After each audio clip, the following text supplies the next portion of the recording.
So hi my dear friends, welcome you all on your YouTube channel Paradise Classes. So friends, today in this video we are going to start our poem and we will recite the poem. The name of the poem is An Elementary School Classroom in a Slum. Okay, class 12th. तो class 12th के हमारे जो poem है जिसका क्या नाम है an elementary school. Elementary का मतलब होता है कि जो हमारे प्राइमरी स्कूल होते हैं जो एलकेजी से लेकर के 5th तक बोले जाते हैं, ठीक है, उसको हम एलिमेंट्री स्कूल बोलते हैं. और उसका जो क्लासरूम है वहाँ पर एक जो क्लासरूम है उसको डिफाइन किया गया है इन ए स्लम. और ये जो स्कूल है हमारा, ये जो प्राइमरी स्कूल है, ये कहाँ पर है? एक स्लम में है. स्लम का मतलब होता है कि एक झुग्गी झोपड़ी होती है हमारी, ठीक है. यहाँ हम बोल देते हैं कि जो बस्ती होती है हमारी, ठीक है, झुग्गी झोपड़ियों वाली जो हमारी बस्ती होती है उसको हम स्लम बोलते हैं. So let's start reading our poet now. Stephen Spender 1909 to 1995 was an English poet and an essayist. ये जो स्टीफन स्पेंडर है जिन्होंने ये जो पोइट्री की है, ये जो पोएम लिखी है, तो इनका जन्म 1909 में हुआ था और 1995 में इनकी डेथ हो जाती है, ठीक है. ये क्या थे? एक इंग्लिश पोइट भी थे और क्या थे? एसेइस्ट भी थे. एसे भी लिखते थे और पोएम भी लिखते थे. He left University College Oxford without taking a degree and went to Berlin in 1930. कि इन्होंने क्या किया था कि जो यूनिवर्सिटी थी, ठीक है, ऑक्सफोर्ड यूनिवर्सिटी, ऑक्सफोर्ड जो कॉलेज था इनका, उन्होंने उसको छोड़ दिया था बिना किसी डिग्री के, ठीक है, बिना डिग्री लिए ही बीच में छोड़ दिया था. और ये कहाँ चले गए थे? बर्लिन में चले गए थे 1930 में. Spender took a keen interest in politics and declared himself to be a socialist and pacifist.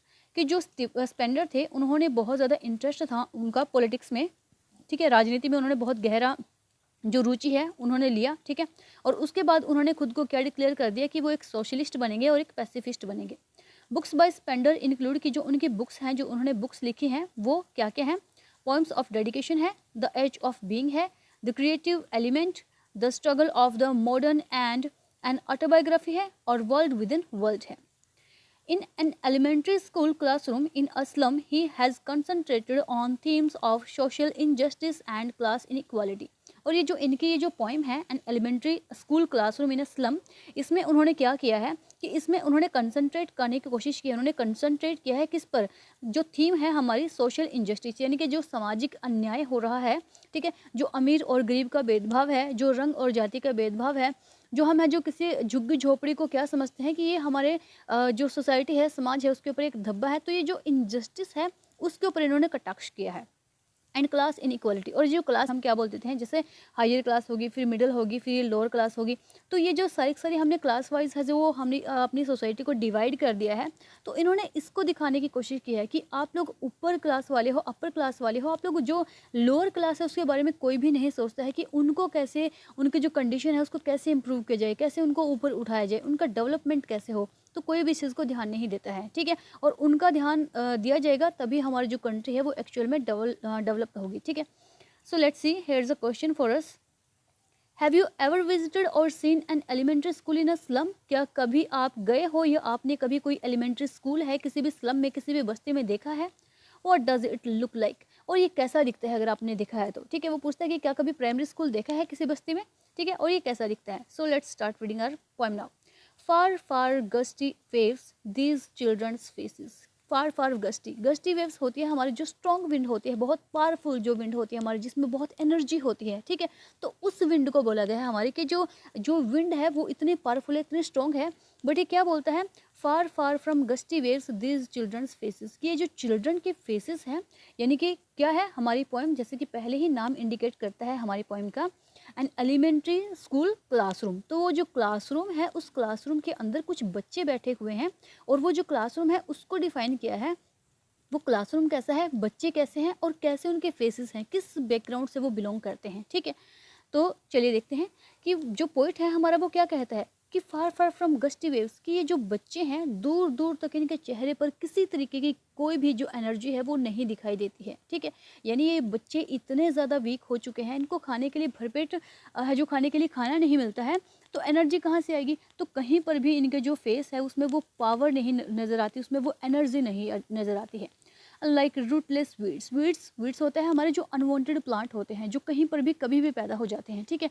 तो वीड्स होता है हमारे वो वाले. और रूटलेस यानी कि कोई रूट ही नहीं होती उनकी, कोई जड़ ही नहीं होती उनकी, कोई भी उनको ईजिली उखाड़ देता है और कहीं भी फेंक देता है। तो सेम चीज़ हमारे यहाँ पर बोली गई है इन बच्चों के लिए कि इन बच्चों में किसी तरीके से कोई एनर्जी नज़र नहीं आती है, इनके फेस बिल्कुल ही पीले पड़ चुके हैं और ये कैसे हैं, रूटलेस हैं, उसकी तरह है जैसे कोई अनवांटेड प्लांट होता है, एक ऐसा प्लांट जिसको कोई नहीं चाहता है, ठीक है। यानी कि इनको भी सोसाइटी से उठा करके एक जगह से उठा करके दूसरी जगह जो उखाड़ करके फेंक दिया गया है, ठीक है। ये रूटलेस हो चुके हैं। The hair turn round their paler, paler का मतलब होता है कि उनका जो पीला पड़ जाना किसी चीज़ का, ठीक है। यानी जो पेल होता है, पीला पड़ जाना किसी का, पीलापन, यानी कि उनके जो हेयर हैं, हेयर कहाँ पर है, वो उनके हेयर है जो वो फैले हुए हैं कहाँ पर, उनके पैलर, उनके जो पीले पड़े हुए जो फेस है उसके चारों तरफ है जो उनके जो हेयर है वो बिखरे पड़े हैं, ठीक है। यानी कि उनको नहीं पता है कि कैसे कॉम्ब करनी है, कैसे हमने अच्छे से ड्रेसअप होना है। तो कैसे पता होगा उन बच्चों को, उनके पास इतनी ज़्यादा सुविधाएँ ही नहीं हैं, ठीक है। तो उनके जो फेस है वो उनके चेहरे पर पड़े हुए हैं। अब जो हमारा पोइट है वो डिफाइन करता है अलग अलग बच्चे के बारे में।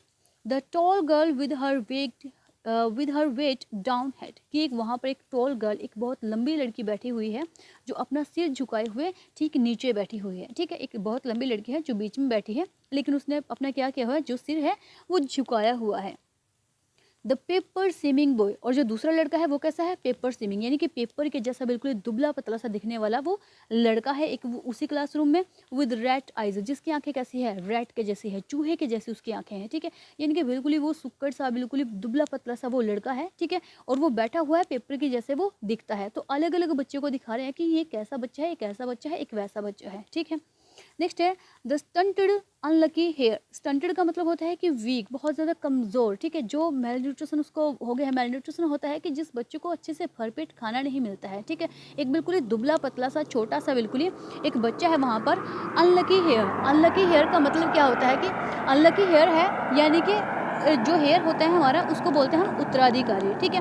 अनलकी यानी कि जिस चीज़ को हम नहीं चाहते हैं, एक दुर्भाग्य का हम इसको बोल देते हैं, ठीक है। और एक अनलकी हेयर है वहाँ पर, एक लड़का है, ठीक है, जो बहुत ही दुबला पतला सा है और ट्विस्टेड बॉन्ड्स, और उसकी बॉन्ड्स कैसे है, ट्विस्ट हुई पड़ी है, ऐसे मुड़ी तुड़ी पड़ी है उसकी बॉन्ड्स, ठीक है। यानी कि खाने के लिए खाना नहीं है तो उसकी सिर्फ जो बॉन्ड्स है वो अच्छे से नज़र आ रही हैं। रिसाइटिंग अ फादर्स नाल्ड डिजीज, जो अपने फादर को है, जो उसको अपने फादर से क्या मिली है, नाल्ड डिजीज मिली है, बिकॉज उसके फादर हैं वो भी उस जो डिजीज है उसे सफ़र करते थे, ठीक है।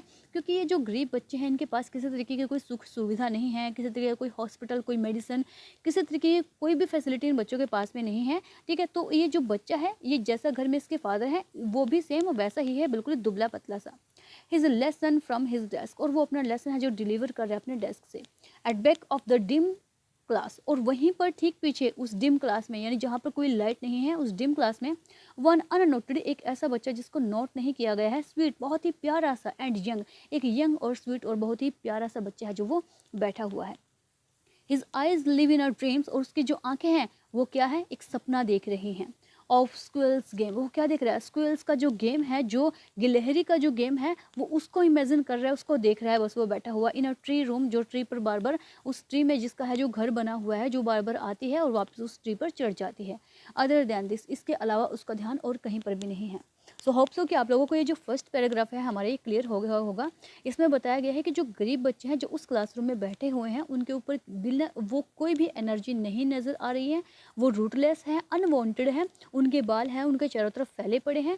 फिर बताता है कि एक लड़की है जो बहुत लंबी है और उनके बीच में बैठी हुई है, एक जो दुबला पतला सा लड़का है जिसकी आंखें रेड जैसी हैं, और जो तीसरा लड़का है वो कैसा है, बिल्कुल वो भी कमज़ोर सा, छोटा सा और अनलकी हेयर है, ठीक है। यानी कि उत्तराधिकारी है, ठीक है, अपने फादर के है जो आगे जो वंश को बढ़ाने वाला है, ठीक है, जिसके बॉन्ड्स कैसे हैं, ट्विस्टेड हो चुकी हैं, और उसको उसके फादर से उसको है जो वो बहुत सारे जो नार्व डिजीज हैं उसको लग गई हैं। वो अपना लेसन है जो डिलीवर कर रहा है। ठीक उसी क्लास में क्या है, पीछे है जो एक बहुत ही अननोटेड, जिसको किसी ने नोट नहीं किया है, एक बहुत ही स्वीट सा यंग बच्चा बैठा है, वो अपने सपने में ही गुम है, ठीक है, और वो स्क्वेल के गेम के बारे में सोच रहा है। नेक्स्ट है on sour cream walls donations, और वहीं पर जो अब वो उस क्लासरूम को डिफाइन कर रहा है, ठीक है, क्लासरूम के बारे में कि जो वॉल्स हैं, जो दीवारें हैं, उसकी जो क्रीम है, उसका जो पेंट है वो कैसा हो गया है, सौर हो गया है। सौर मीन्स वो बिल्कुल ही कैसा हो गया है, वो बिल्कुल ही फेड हो चुका है, ठीक है। जिस तरीके से अगर हम बोलते हैं कि जो हमारी क्रीम होती है, ठीक है, वो कैसे हो जाती है, खट्टी हो जाती है, खट्टापन आ गया है, यानी कि जो वॉल है हमारी उसका जो कलर है वो बिल्कुल ही फेड हो चुका है। शेक्सपियर्स हेड, और वहीं पर क्या है, शेक्सपियर की फोटो बनाई गई है, शेक्सपियर का हेड वहाँ पर बनाया गया है एक दीवार के ऊपर, ठीक है। क्लाउडलेस एट डाउन, और वहीं पर क्या बनाया गया है, क्लाउडलेस, बिना बादलों का। डाउन का मतलब क्या होता है, जब हम जब सुबह का हमारा मौसम होता है, जब सुबह हमारा जो सूरज है वो निकलता है, ठीक है, तो उसको हम डाउन बोल देते हैं। तो दूसरा क्या बनाया गया है, दीवार के ऊपर क्लाउडलेस, बिना बादलों वाला जो सुबह का दृश्य है वो बनाया गया है। सिविलाइज्ड डोम, एक बहुत ही सुंदर डोम बनाया गया है। राइडिंग ऑल सिटीज़, जिसके चारों तरफ है जो पूरा का पूरा जो शहर है, जो सिटी है वो बसी हुई है, ठीक है। ये सारी की सारी जो चित्रकारी है ये कहाँ पर की गई है, उस वॉल पर की गई है, दीवारों के ऊपर की गई है। बेल्ट फ्लोरी टायरोलीज वैली, और वहाँ पर टायरोलीज वैली है। जो टायरोलीज वैली है हमारी वो फेमस है बहुत ज़्यादा फ्लावर्स वगैरह के लिए, ठीक है, क्योंकि वो बहुत ज़्यादा सुंदर है, बहुत सजी धजी हमारी जो वैली है वो, ठीक है, जिसको हम अमीरी के तरीके से उसको है जो वहाँ पर दिखा सकते हैं कि वो एक साइड पे है जो अमीरी को दिखाती है, ठीक है, अमीरता को दिखाती है कि बिल्कुल ही भरी पूरी पड़ी है वो फ्लावर्स से, हर चीज़ से, फूल हैं, पत्ते हैं, वहाँ हर चीज़ है। और दूसरी तरफ वो स्लम के बच्चे हैं जो वहाँ पर बैठे हुए हैं। ओपन हैंडेड मैप, और वहाँ पर है जो एक ओपन हैंडेड मैप भी बना हुआ है। Awarding the world it's world, जो अवॉर्ड कर रहा है अपने वर्ल्ड को उन बच्चों के वर्ल्ड को, ठीक है, यानी कि जो अमीर लोगों का जो वर्ल्ड है वो वहाँ पर बनाया गया है। अमीर लोगों का जो मैप है उसको उस पर दिखाया गया है कि ये इस तरीके के जो अमीर लोग हैं, जो कि उन जो स्लम वाले बच्चे हैं उनकी सोच से वो बिल्कुल ही परे हैं, ठीक है, वो उनको अवॉर्ड कर रहे हैं, अपना जो वर्ल्ड है, अपनी जो दुनिया है वो उन बच्चों को दे रहा है, ठीक है, लेकिन जो बच्चों की दुनिया है उसको एक्सेप्ट नहीं करती है। एंड येट, और फिर फॉर दिस, इन बच्चों के लिए, चिल्ड्रन, दीज विंडोज़, ये जो विंडोज़ हैं, नोट दिस मैप, ये मैप नहीं, देयर वर्ल्ड, कि उन बच्चों के लिए वो जो सारी इतनी सारी चित्रकारी बनाई गई हैं, इतनी सारी जो चीज़ें बनाई गई हैं, उन बच्चों के लिए वो उनकी दुनिया नहीं है। उनकी दुनिया क्या है, उनकी दुनिया उनके लिए सिर्फ वो खिड़की है जिससे बाहर वो झांक सकते हैं, देख सकते हैं, यानी एक बिल्कुल ही सीमित सी हो गई है उनकी दुनिया, ठीक है। Where all their futures painted with a fog, जहाँ पर उनका जो पूरा का पूरा जो फ्यूचर है, उनका जो भविष्य है वो भविष्य क्या होगा, ठीक है, वो कैसा हो गया है, फोग से ढक गया है। जैसे हम धुंध पड़ती है ना बहुत ज़्यादा, उसमें हमें कुछ भी नज़र नहीं आता, ठीक है, तो उसी तरीके से इनका जो फ्यूचर है वो अनसर्टेन है। इनको नहीं पता है कि ये बड़े होकर के इनके लाइफ में क्या होने वाला है, ये क्या करने वाले हैं, ठीक है। तो क्या बोलता है कि इनका जो फ्यूचर है बिल्कुल ही अनसर्टेन सा हो गया है। सो होप सो कि आप लोगों को इस सेकंड पैराग्राफ भी क्लियर हो गया होगा। मूव करते हैं थर्ड की तरफ। सॉरी सेकंड की अभी 2 लाइन है। A narrow street sealed in with a lead sky, एक नैरो स्ट्रीट जिसको सील किया गया है, ठीक है, विद अ लीड स्काई, एक बहुत ही मतलब जो स्काई है वो ऊपर से स्काई भी उन बच्चों को नज़र नहीं आ रहा है, क्योंकि उनके जो स्ट्रीट्स हैं उनको सील कर दिया गया है, ऊपर से उनको जो छत नज़र नहीं आ रही है, उनको सिर्फ जो आसमान है वो नज़र नहीं आ रहा है। यानी कहने का क्या मतलब है कि उन बच्चों को आज़ादी नहीं दी गई है कि वो खुल करके अपने जो सपने हैं उनको आसमान में उड़ा सके, या वो बहुत ज़्यादा सोच सके। उनके जो माइंड है, उनकी जो थिंकिंग है वो बस उनकी बस्ती तक सीमित होकर के रह गई है, और सिर्फ उस क्लासरूम तक सीमित होकर के रह गई है जहाँ पर वो आते हैं और बैठते हैं। Far far from reeds capes and stars of words, कि वो बहुत दूर हैं उन रिवर्स से, ठीक है, उन नदियों से, उन केप्स से। केप्स का मतलब होता है कि जो पानी में जो थोड़ा ऊपर उठी हुई जगह होती है हम उसको केप्स बोल देते हैं, ठीक है। And stars of words, stars of words यानी कि वो तारे, वो चमक, वो एजुकेशन, वो पढ़ाई लिखाई, वो नॉलेज, उन सब से वो क्या है, बहुत ज़्यादा दूर हो चुके हैं। नेक्स्ट है श्योरली शेक्सपियर इज विक्ड, कि बिल्कुल जो शेक्सपियर है उनके लिए क्या है, विक्ड है। विक्ड का मतलब होता है कि घटिया इंसान है, एक बैड मैन है। The map a bad example, और जो मैप है वो उनके लिए एक बहुत बुरे एग्जाम्पल है, क्योंकि शेक्सपियर के जो प्ले होते हैं, शेक्सपियर के जो कैरेक्टर होते हैं वो बहुत ज़्यादा हाई फाई होते हैं, बहुत ज़्यादा क्वालिटी के होते हैं, तो वो उन बच्चों की समझ से परे हैं कि उनको ये चीज़ें समझ नहीं आएगी अमीरी गरीबी, ठीक है। वो जिस सिचुएशन में रहते हैं वहाँ पर वो वैसा एनवायरनमेंट में वो अपने प्ले क्रिएट नहीं करते हैं, ठीक है। और ये जो वर्ल्ड है, मैप दिखाया गया है, ये भी बैड एग्जाम्पल है उनके लिए। With ships and sun and love tempting them to steal, और ये जो शिप्स वगैरह है, ये जो जहाज है, ये जो सन है, सूरज है उगता हुआ, और ये जो इतना सारा जो लव है ये इनको टेम्प्ट करता है, इनको प्रलोभित करता है कि ये बच्चे चोरी करें। For lives that slyly turn in their cramped halls, कि ज़िंदगी के लिए ये इनकी जो ज़िंदगी है बच्चे, ठीक है, इन बच्चों की जो ज़िंदगी है वो स्लाइली हो गई है। स्लाइली यानी कि एक सीक्रेटफुली हो गई है, बिल्कुल ही रहस्यमय सी हो गई है इनकी जो लाइफ है, ठीक है। इन their cramped halls, cramped halls का मतलब होता है कि बिल्कुल ही जो सिकुड़ना हो जाता है किसी चीज़ का, ठीक है, एक छोटे से होल में, एक छोटे से छेद में सिकुड़ करके रह गई है। यानी कि जैसे हमारा स्नेक होता है, ठीक है, वो क्या होता है, एक छोटे से बिल में ही रहता है। तो ये बच्चे सिर्फ अपनी उस बस्ती में ही रहते हैं, उस बस्ती से बाहर की चीज़ें नहीं सोचते हैं, ठीक है। From fog to endless night, जो फॉग से लेकर के बिल्कुल एंडलेस नाइट तक इनकी जो लाइफ है सिर्फ इतनी ही है कि वो उसी में आ जा सकते हैं और उन्हीं के बारे में सोच सकते हैं, ठीक है। नेक्स्ट है on their slag heaps there this children wear skins peeped through by bones and spectacles of steel with mended glass like bottles beats on stones. कि क्या करते हैं कि स्लैग का मतलब होता है कि जो हमारा वेस्ट मटेरियल होता है, ठीक है, वेस्टेज मटेरियल जो हमारा टूट फूट जाता है, कोई भी सामान, कांच वगैरह, या बहुत सारी चीज़ें होती हैं हमारी, ठीक है। क्या कहते हैं ऑन देयर स्लैग हीप्स, कि उनके जो वेस्ट मटेरियल के जो हीप हैं, बहुत बड़े बड़े ढेर लगे पड़े हैं।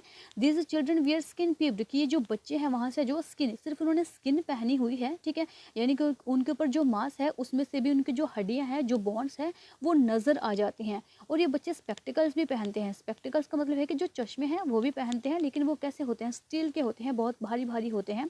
विद मेंडेड ग्लासेस, मेंडेड का मतलब होता है कि जिन ग्लासेस को जो टूट चुके हैं और उनको दोबारा से लगा लगा करके जोड़ जोड़ करके उनको एक पूरा ग्लास बनाया गया है, जिसमें से वो जो दरारें हैं वो साफ नज़र आती हैं कि हाँ यहाँ से है, जो वो जैसे हमारे फ़ोन होता है उसके ऊपर अगर स्क्रैच आ जाए गार्ड के ऊपर, ठीक है, तो वो दरार साफ नज़र आती है। तो सेम तरीके से ये जो कांच है हमारा टूटने के बाद इन लोगों ने क्या किया है, मेंड करके उसको है जो डाल लिया है।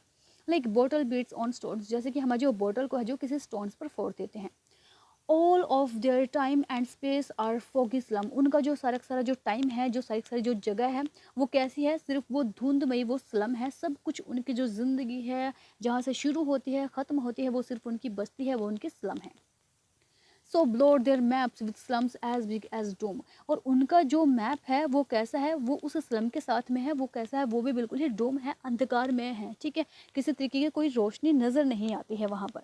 नेक्स्ट है यूजलेस गवर्नर इंस्पेक्टर विजिटर, कि जो हमारे जो गवर्नर है, इंस्पेक्टर हैं, और ये जो विजिटर हैं हमारे, इतने बड़े बड़े जो अधिकारी हैं हमारे, ये कैसे हैं, यूजलेस हैं सारे के सारे। This map becomes their window and these windows that shut upon their lives like catacomb, कि जो मैप्स हैं उनके लिए क्या बन गए हैं, ये जो मैप्स हैं उनके लिए सिर्फ उनकी दुनिया, ये मैप्स नहीं है, ठीक है, उनकी जो दुनिया है वो क्या है, वो सिर्फ ये विंडो बन गई है, और ये विंडो ही है, ठीक है। फिर वो क्या कहते हैं कि ये जो मैप है इसको बंद कर दो, ठीक है, ये जो विंडोज़ हैं इनको भी बंद कर दो, shut upon and their lives like catacomb, उनकी जो लाइफ है ये सारी बंद होकर के कैसे बन गई है, एक कैटाकॉम की तरह बन गई है, ठीक है। कैटाकॉम होता है हमारी जो सिमेट्री होती है अंडरग्राउंड, ठीक है, जो कब्रिस्तान होता है हम उसको कैटाकॉम बोल देते हैं, ठीक है। यानी इनकी लाइफ एक कब्रिस्तान में, जो अंडरग्राउंड सिर्फ वो उस स्लम में घूम रहे हैं, उस स्लम में रह रहे हैं, उस स्लम से बाहर उनकी ज़िंदगी नहीं है, उनकी दुनिया नहीं है, वो उससे बाहर कुछ सोच नहीं सकते हैं, तो ठीक वैसे ही इनकी जो ज़िंदगी है, इनकी जो दुनिया है वो बन गई है।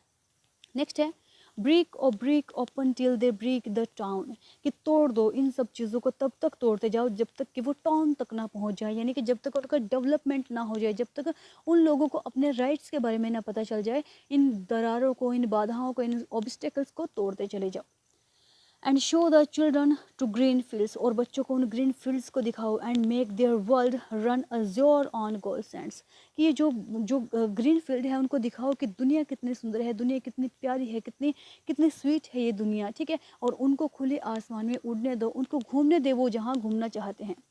And let their tongues run naked into books the white and green leaves open history there whose language is the sun, और उनकी टंग को है जो वो क्या करने दो, उनको उसी तरीके से बिना रोके बिना कुछ करे, उनको अपने जो विचार हैं, जो अपनी थिंकिंग है, उनको है जो बोलने दो, उनको बुक्स पढ़ने दो, उन तक है जो वो जो किताबें हैं, उनकी जो नॉलेज है वो उन तक जाने दो, और जो वाइट और ग्रीन लीव्स है, ठीक है, उसको खोल दो, यानी कि जो हिस्ट्री है वो बच्चे पढ़ेंगे ताकि उनको पता चले कि जो हिस्ट्री है उनकी लैंग्वेज की, उनकी जो हिस्ट्री है, उनकी जो उनके कंट्री की, वो एक्चुअल में हिस्ट्री उनकी खुद की हिस्ट्री है, किस तरीके से वो आज यहाँ पर है जो पहुँच गए हैं, ठीक है।